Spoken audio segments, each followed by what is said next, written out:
Olá, senhoras e senhores, estamos aqui na nossa primeira videoaula da primeira unidade do curso de Física Moderna 2 e nessa videoaula eu só vou fazer uma rápida introdução dessa primeira unidade, tá? Então vai ser uma aula bem rapidinha, só para introduzir, só para poder mostrar para vocês o que nós vamos trabalhar nessa primeira unidade, tá certo?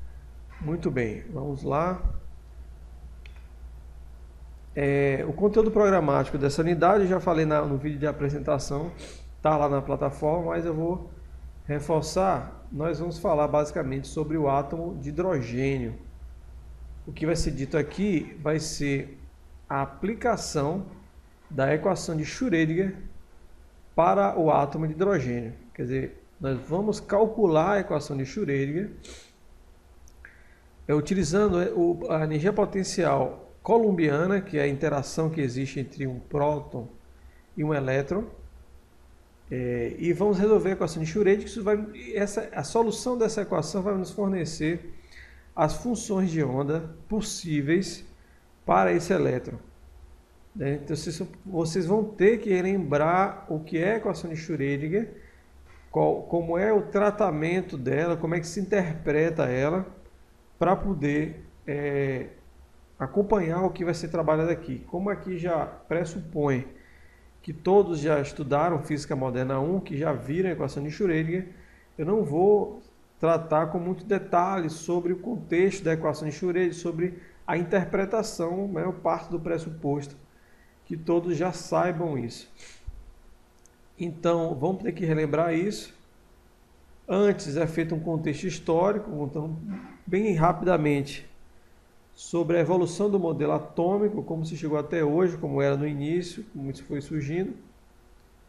E então é que a gente vai aplicar a equação de Schrödinger. Como o átomo de hidrogênio é um modelo tridimensional, ele é uma esfera, basicamente, ele é um modelo de simetria esférica, nós precisamos primeiro expandir o conhecimento da equação de Schrödinger para 3 dimensões, porque em Física Moderna 1, basicamente os problemas eram unidimensionais, que era o problema do poço de potencial, o problema do potencial degrau, aqueles problemas bem simples, que eram só para ilustrar a aplicação da equação de Schrödinger em uma dimensão.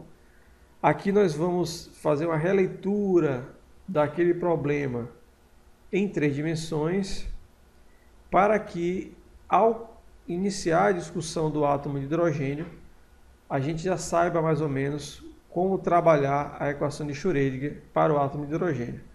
Então, a parte mais, digamos assim, mais importante dessa terceira unidade, ela vem nesse terceiro tópico aqui, é que a gente vai resolver de fato a equação de Schrödinger e ver o resultado. Veja, nós vamos encontrar as funções de onda, quer dizer, para cada nível energético do elétron, ele vai nos fornecer uma função de onda, e como vocês bem sabem, o módulo quadrático da função de onda, ela dá a região de probabilidade de se encontrar o elétron. E vocês sabem que, né, do próprio estudo de química no segundo grau, no ensino médio, a gente sabe que a região de probabilidade de se encontrar o elétron, ela é chamada de eletrosfera. Então nós vamos aprender aqui que as eletrosferas, elas nada mais são do que soluções da equação de Schrödinger. Olha que legal. E o formato da eletrosfera é resultado dessas equações. Então nós vamos ver qual é a origem daqueles formatos da eletrosfera. Porque vai ser solução da equação de Schrödinger para o átomo de hidrogênio, certo? Então basicamente essa unidade é resolver essa equação. Então vocês vão precisar relembrar bastante como é a operacionalização da equação de Schrödinger, porque vai ser muito exigido aqui. As metas da unidade está lá no livro de conteúdos, é entender a importância da equação de Schrödinger, entender e manipular a equação de Schrödinger em 3 dimensões, e entender o átomo de hidrogênio e a relação da mesma com a equação de Schrödinger. Então não é só entender o átomo de hidrogênio como a gente entende em química, que tem um próton, um nêutron, um elétron, E esse elétron pode estar na camada S, P, não é só isso, é como que a equação de Schrödinger ela resulta nas eletrosferas e no modelo mais atual de átomo, tá certo? Antes de falar do átomo de hidrogênio, do átomo de um elétron, existe uma discussão muito rápida sobre a física atômica, que na verdade o estudo do átomo de hidrogênio ele é parte da física atômica, que é um ramo da física que trata os elétrons, né, como o próprio texto diz aqui. Estuda os elétrons como um sistema isolado composto, está errado aqui, composto por elétrons e seu núcleo atômico. Então a física atômica se preocupa em estudar apenas o elétron sem se importar em interações com outros elétrons, por exemplo. Isso já seria uma física molecular ou uma física da matéria condensada, o estado sólido. Então estudar o átomo, o modelo atômico, certo? É diferente de física nuclear. Física nuclear, ela estuda o núcleo apenas. Então ela está preocupada com as reações nucleares de fissão e fusão nuclear. Então, enquanto que a física atômica, ela estuda o átomo como um todo, envolvendo sua eletrosfera e seus níveis energéticos.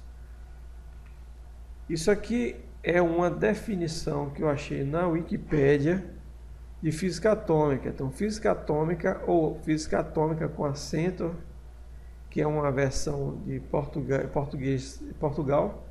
é o ramo da física que estuda as camadas eletrônicas dos átomos, um conjunto de orbitais em um átomo no qual se encontram os elétrons. Então é basicamente a configuração eletrônica de um átomo, da preocupação da física atômica.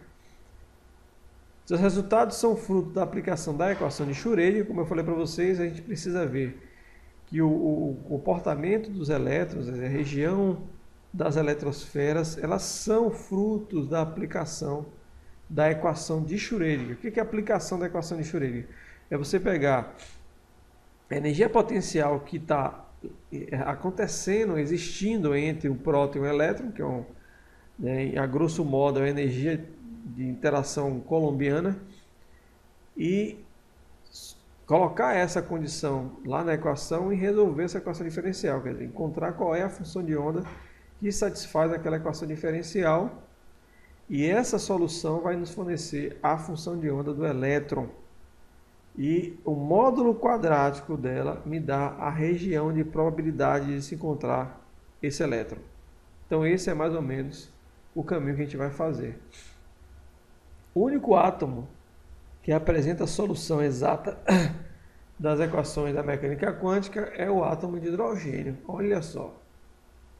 Para você ver que como é um ramo da ciência, aqui não é muito simples. O único átomo que dá para fazer de maneira exata é o de hidrogênio, que é o átomo mais simples que tem na tabela periódica. Ele só tem um próton e um elétron. Quando você passa para o hélio, por exemplo, que já são 2 prótons e 2 elétrons, aí você tem que fazer aproximações. Imagine átomos mais complexos. Então é um ramo da física bastante complexo. E mesmo assim, a solução da equação de Schrödinger para o átomo de um elétron não é tão direto assim, como a gente vai ver nessa unidade. Mas dá para fazer. Tanto é que está na ementa da disciplina. Certo? E os resultados para o átomo de hidrogênio, apesar de toda essa complexidade, esses resultados servem de base para compreender átomos mais complexos. Por exemplo, leva-se em consideração os resultados do átomo de hidrogênio para se estimar o que acontece com átomos mais complexos. Por isso que é tão importante a gente resolver o átomo de hidrogênio, entender essa resolução, entender esse resultado. Tá certo? Essa é a introdução que eu queria trazer para vocês. Uma discussão extremamente rápida, mas eu acho importante para poder prepará-los, né, para o que a gente vai trabalhar. Então, é extremamente importante que vocês relembrem a manipulação da equação de Schrödinger, os principais resultados que a gente viu em Moderna 1, porque a gente vai retomar essa discussão, né, partindo daqueles conhecimentos. Tá certo, gente? Qualquer dúvida, posta na plataforma. E é isso aí, até a próxima e fui!